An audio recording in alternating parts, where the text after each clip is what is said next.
We all want, of course, to be happy, but a strange thing about being properly happy is that it's a state that requires us to learn and regularly practice a slightly odd-sounding, related skill, knowing how to be sad.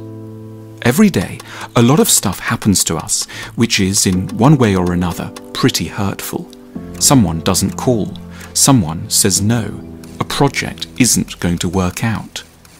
You'd think we'd then just spontaneously feel sad for a bit, and that would be the end of it. But that's not, it seems, how many of us actually work.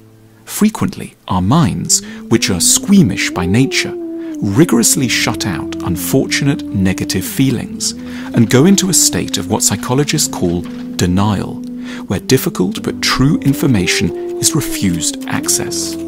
We may, as a result of burying our feelings, develop a number of symptoms.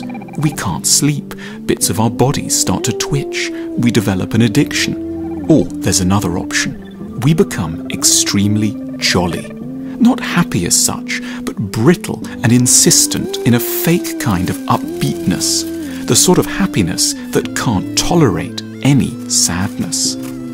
Here's a couple, Ben and Freya. There's a lot of sadness in Freya, but she's learned not to let any of it into consciousness.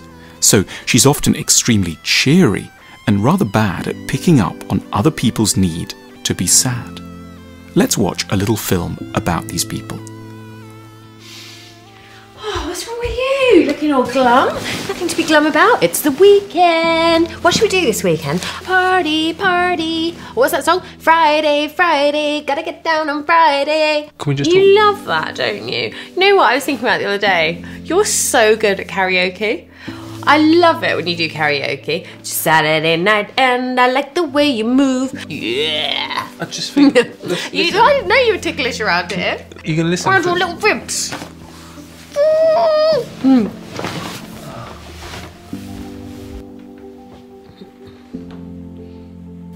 We need to be sympathetic.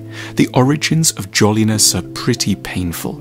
They're often to do with having had a parent or early caregiver who, for one reason or another, couldn't tolerate problems or any difficulties. They were perhaps depressed or otherwise fragile. So quite early on, the manically jolly person got into the role of being an upbeat cheerleader.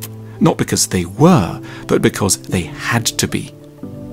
Pain is, of course, a horrible thing to feel, but because it is a part of our reality, we need to have the courage to allow it to work its way properly through our system.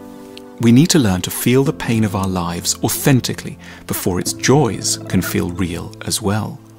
Pushing problems aside is deeply tempting, but our pleasures will only feel authentic when we've first given the pain all the space it truly deserves in our lives. We love bringing you these films. If you want to help us to keep bringing you thoughtful content, please consider supporting us by visiting our shop at the link on your screen now.